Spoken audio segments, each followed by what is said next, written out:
começo por agradecer o convite que me foi feito para estar aqui hoje. É com muito gosto. Estou aqui neste ciclo de conferências sobre, o tema de hoje é sobre fertilização sustentável. Cumprimentar todos os presentes. Fico muito contente em ver que temos muitas pessoas interessadas nesta temática que me diz muito também. Um bocadinho no seguimento do que foi explicado anteriormente, do que foi exposto anteriormente, eu vou aqui durante cerca de 20 minutos, e vou tentar cumprir o tempo, falar um bocadinho do desafio apresentado pela utilização de efluentes pecuários como fertilizantes orgânicos. Contextualizar um bocadinho este trabalho. Portanto, quando falamos de efluentes pecuários, vamos distinguir aqui dois tipos. Por um lado temos os churumos mais líquidos, que são essencialmente fezes e urinas dos animais, com algumas águas de lavagem, e podemos ter também mais alguns elementos, como desperdícios de alimentação, ou eventualmente algumas camas. Depois temos outro tipo, o estrume, material mais sólido, que também contém fezes e urinas de animais, mas tem uma fração de camas de origem vegetal muito mais significativa. Em termos globais, portanto, falando de efluentes pecuários, as quantidades produzidas em Portugal, a bovinicultura, cerca de 16 milhões de metros cúbicos, a suinicultura, 4 milhões de metros cúbicos, a avicultura, exclusivamente com estrumes, neste caso, cerca de 540 mil toneladas, assim é que é, produzidas anualmente. Neste momento, a utilização dos estrumes está basicamente em modo quase de cruzeiro. Portanto, já é uma prática bastante implementada estes últimos anos, com o aumento significativo do preço dos fertilizantes de síntese, tem havido uma procura cada vez maior para este tipo de materiais. Portanto, eu decidi centrar a minha apresentação essencialmente nos churumes, e é nessa temática que eu vou continuar. O churume, porque, como podemos ver aqui neste mapa, temos duas zonas importantes de produção de churume em Portugal continental. No Entre-Douro e Minho, onde temos a produção de leite em modo estabelado, e portanto temos aqui uma produção de cerca de 2 milhões e 500 mil metros cúbicos de churume por ano. Depois, mais abaixo, temos a zona de produção de suínos, aqui na região de Leiria, onde temos cerca de 1 milhão e 900 mil metros cúbicos de churume produzidos anualmente. Estes dois pontos são significativos porque representam um pouco mais de metade da totalidade do churume produzido em Portugal continental. Além desse fator, temos o facto de termos aqui uma grande concentração de produção de churume que já não pode, na sua totalidade, ser aplicado ao solo, e, portanto, não é possível fazer na totalidade a valorização agronómica deste churume. Portanto, há aqui a necessidade de encontrar novas áreas de aplicação, ou então encontrar soluções que permitam mitigar, digamos assim, os impactos associados à utilização destes churumes animais. Um dos primeiros desafios na utilização de churume animal é caracterizar este material. Isto porque é um material, obviamente, constituído por muita água, temos cerca de 90% de água, depois temos uma panóplia de nutrientes, desde o azoto, o fósforo e o potássio, assim como outros micronutrientes, como o cálcio, o magnésio. Portanto, temos aqui uma vasta gama de nutrientes, e obviamente a concentração de cada um destes nutrientes pode variar em função da natureza do churume. Em termos de metais pesados, hoje em dia já não existe uma preocupação tão acentuada como existiam há alguns anos em relação ao cobre, ao zinco. Esses níveis de concentração estão muito mais baixos e, portanto, deixámos de ter preocupação em relação a estes elementos. Em termos microbiológicos, temos praticamente sempre ausência de salmonela e concentrações muito variáveis de E. coli. A composição dos grumos vai variar em função de que o primeiro fator é obviamente o consumo de água na exploração e eventualmente a entrada de água para a fossa de armazenamento do chorume durante o período de armazenamento. O segundo fator é o tipo de animal. Um chorume bovino vai ser diferente do chorume do suíno e, finalmente, a alimentação dos próprios animais, sendo que um chorume bovino proveniente de uma exploração das vacas que são alimentadas essencialmente com pastagem, terá uma composição muito diferente de um chorume produzido numa exploração onde os animais são produzidos essencialmente à base de alimentos concentrados, muito mais ricos em proteína. Aqui nestes gráficos, alguns exemplos do que estive aqui a expor, começando no gráfico superior, onde temos apresentados teores de azoto em 4 tipos de chorume diferentes, começando do lado esquerdo com 2 chorumes de bovino, onde aqui a única diferença é o tipo, a intensidade de produção. Temos um chorume de baixa produção e outro, baixa ou média produção e um segundo de alta produção, e podemos aqui ver que há influência no teor de azoto do chorume. No caso dos suínos, aqui destacamos a relevância do tipo de exploração. No caso da produção de suínos, temos 3 tipologias principais, chamado ciclo fechado, onde temos todo o tipo de animais, desde as mães até aos leitões e os animais de maior porte, e temos também a tipologia de engorda, onde temos essencialmente animais em fase de acabamento.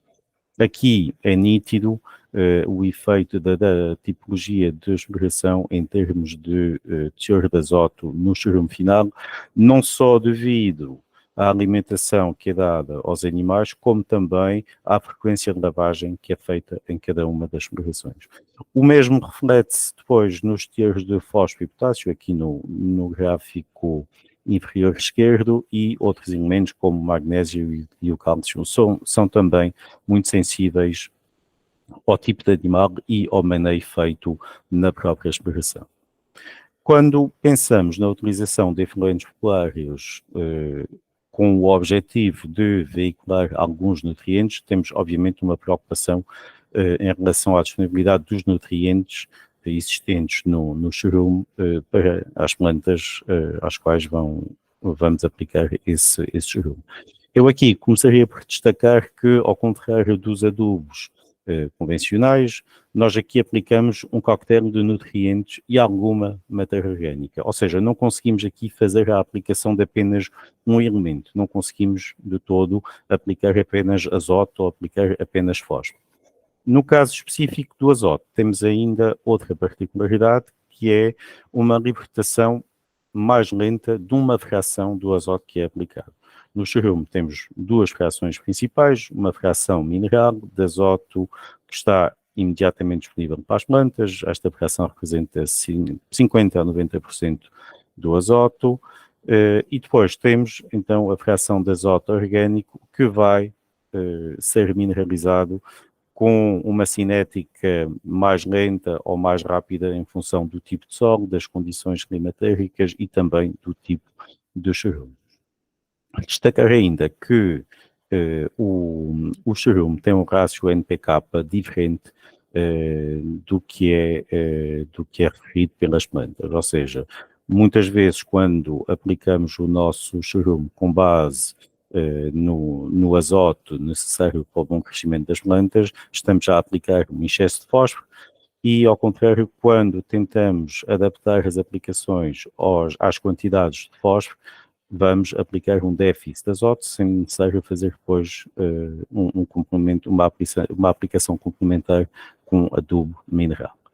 Ora, este problema foi o ponto de partida para um dos projetos que desenvolvemos nos últimos anos aqui no nosso grupo de trabalho no Instituto Superior de Agronomia, onde tentámos não só obter fertilizantes orgânicos com rácios azoto-fósforo mais próximo dos adubos convencionais, de forma a ter, digamos, um material mais próximo do que os adubos já tradicionalmente utilizados pelos agricultores, e ao mesmo tempo conseguimos assim aproximar estes rácios NP das misturas de efluentes populares, dos rácios que são necessários para as plantas. Portanto, aqui a ideia foi fazer uma mistura de chorumes ou estrumes com adubos minerais disponíveis, de forma a atingir estes rácios.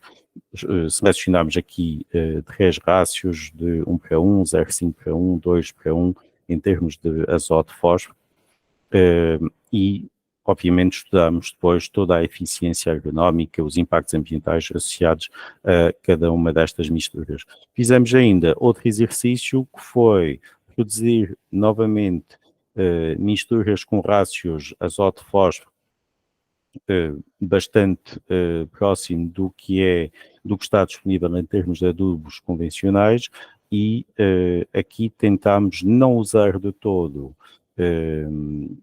adubos sintéticos, fizemos apenas misturas com chorumes, estrumes e alguns subprodutos do seu tratamento, nomeadamente por separação líquido-sólido e acidificação, ou eventualmente a combinação destes 2 tratamentos. Portanto, como podem verificar aqui, é possível obter uma gama bastante grande de misturas com rácios adaptados às nossas necessidades.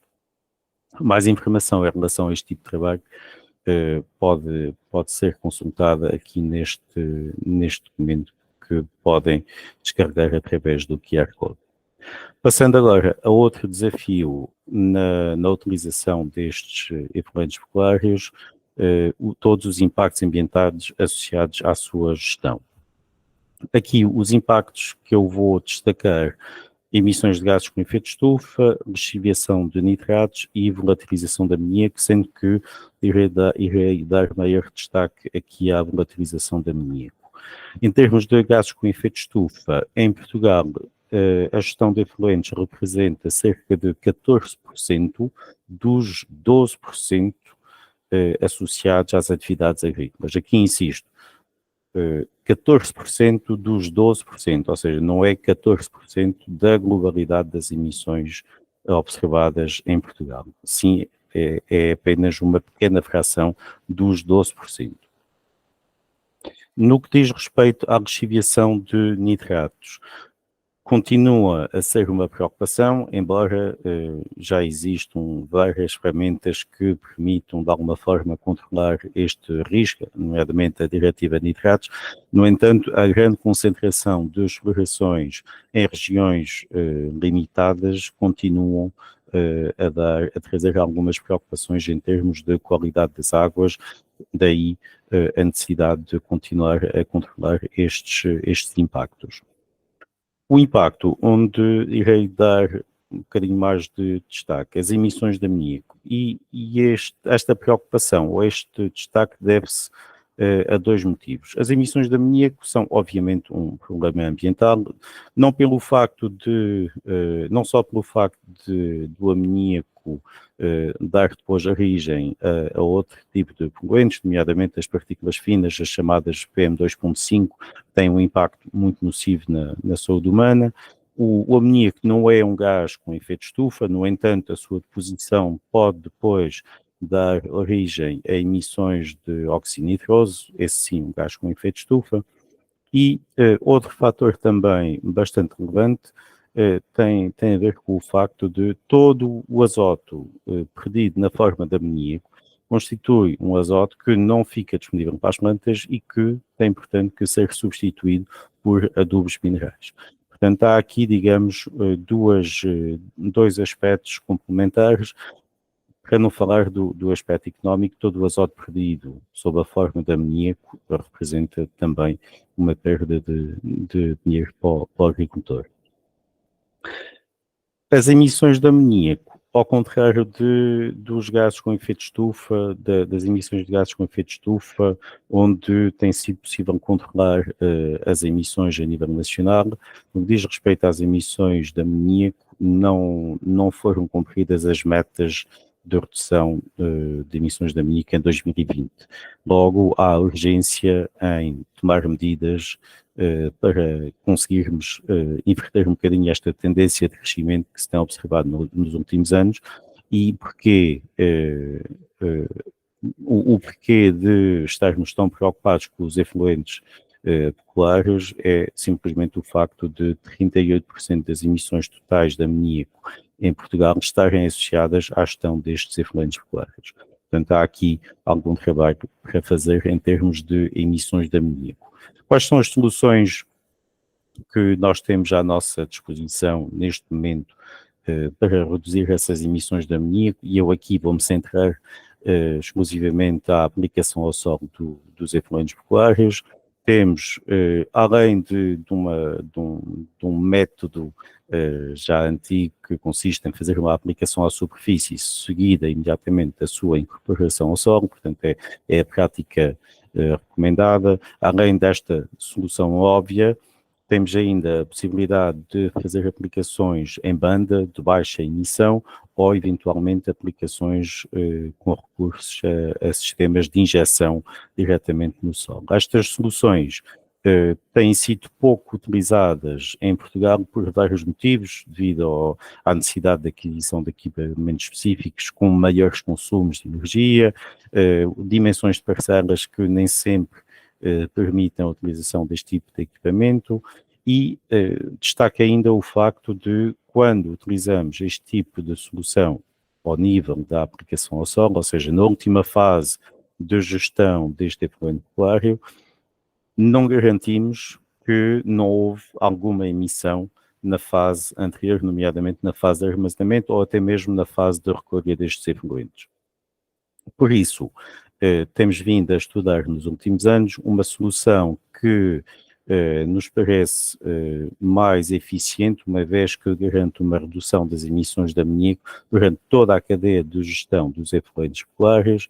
Essa solução é relativamente simples em termos químicos, consiste em baixar o pH do chorume e desta forma deslocar o equilíbrio de forma a garantir que temos maior concentração de íons NH4+ em solução e menos emissão de amoníaco. Esta solução não é completamente nova, uma vez que ela foi identificada em 1938, no entanto, ela só passou à prática muito graças à Dinamarca, que implementou esta técnica e propôs esta solução aos seus produtores. Ela tem vindo a crescer e tem vindo a ganhar espaço na Europa. Hoje em dia, na Dinamarca, estima-se que cerca de 20% do chorume seja acidificado. Portanto, temos cada vez mais adeptos, digamos assim, da acidificação do chorume.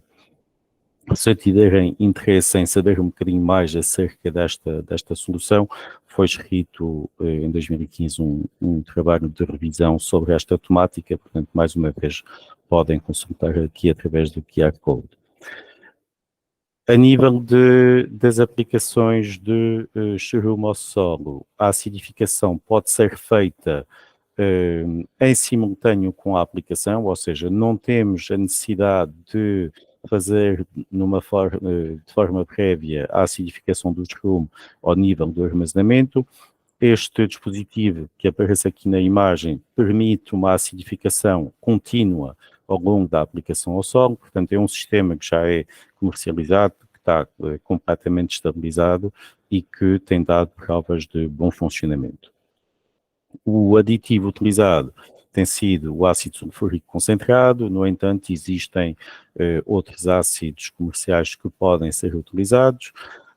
Temos tentado também encontrar soluções alternativas ao uso de ácido sulfúrico concentrado, uma vez que o seu manegamento comporta alguns riscos e é sempre uma fonte de, digamos, é pouco aceite, digamos assim, pelos agricultores e pela sociedade usar um produto químico para mitigar efeitos de poluição. Portanto, mais recentemente temos tentado apostar na chamada bioacidificação, que consiste em adicionar aditivos que promovem de forma mais gradual a acidificação do chorume. Uma das limitações na implementação da acidificação do chorume tem sido toda a preocupação em saber o que vai acontecer quando aplicar de forma repetida churume acidificado ao solo. E, portanto, desenvolvemos entre 2015 e 2018 um projeto onde testámos a aplicação de churume acidificado, churume bovino acidificado, em 2 tipos de solos, com uma rotação milho-aveia, e onde tentámos, de forma holística, entender os impactos que isso poderia ter no nosso sistema. Portanto, medimos emissões de amoníaco, gases com efeito de estufa, impacto na qualidade do solo, produtividade, obviamente, e chegámos assim à conclusão que o uso de churume acidificado trazia mais vantagens do que propriamente inconvenientes para o sistema. Mais uma vez, todas as conclusões deste trabalho podem ser encontradas aqui neste artigo. Trago-vos aqui apenas os principais resultados. A nossa primeira preocupação foi saber se havia algum impacto negativo na produção de matéria seca, porque não pode haver nenhuma solução que reduza a produção, e como podem constatar aqui, não houve qualquer impacto negativo, antes pelo contrário, conseguimos aumentar a matéria seca produzida em relação ao churume não acidificado. No que diz respeito às emissões de amoníaco, como se esperava, conseguimos reduzir quase a zero as emissões em relação ao churume não acidificado. Aqui, em relação às emissões de óxido nitroso, um dos principais gases com efeito de estufa, observámos apenas num tipo de solo um pequeno aumento das emissões de óxido nitroso. No entanto, estudos realizados depois deste trabalho têm demonstrado que aqui a relação entre a acidificação e as emissões de óxido nitroso não são tão lineares e, portanto, temos indicação que este aumento aqui observado poderá não ser assim tão problemático. Outra grande preocupação quando falamos em utilização do churume acidificado tem a ver com o pH do solo. Nós temos maioritariamente solos com pHs mais ácidos, portanto, aplicar ainda por cima um material ácido poderia ter um impacto muito negativo. No entanto, o que nós observamos foi que ao fim de 5 aplicações tínhamos uma variação de meia unidade do pH, o que, comparando com os efeitos observados com a aplicação de adubos convencionais, não traz assim grande preocupação. Para terminar, uma última nota positiva em relação ao churume acidificado, e este ponto relaciona-se com o impacto nas comunidades microbianas do churume. Portanto, observamos uma diminuição da atividade microbiana e também uma alteração das comunidades microbianas presentes, e mais do que isso, constatamos que a acidificação a pH 5.0 higieniza os churumes. Qual é a vantagem desta higienização? É que conseguimos assim abrir novos caminhos para a utilização do churume, nomeadamente como aplicação de cobertura em horticultura ou ainda utilização dos churumes acidificados em sementeira direta, onde, como é óbvio, a incorporação não é possível. Portanto, temos aqui duas novas vias de utilização do churume, o que vai permitir alargar ainda mais a utilização do churume naquelas zonas mais concentradas onde podemos encontrar alguns problemas em relação a esta gestão. Era isto que eu tinha para vos contar hoje. Agradeço a atenção e aguardo as perguntas no fim das próximas apresentações. Muito obrigado.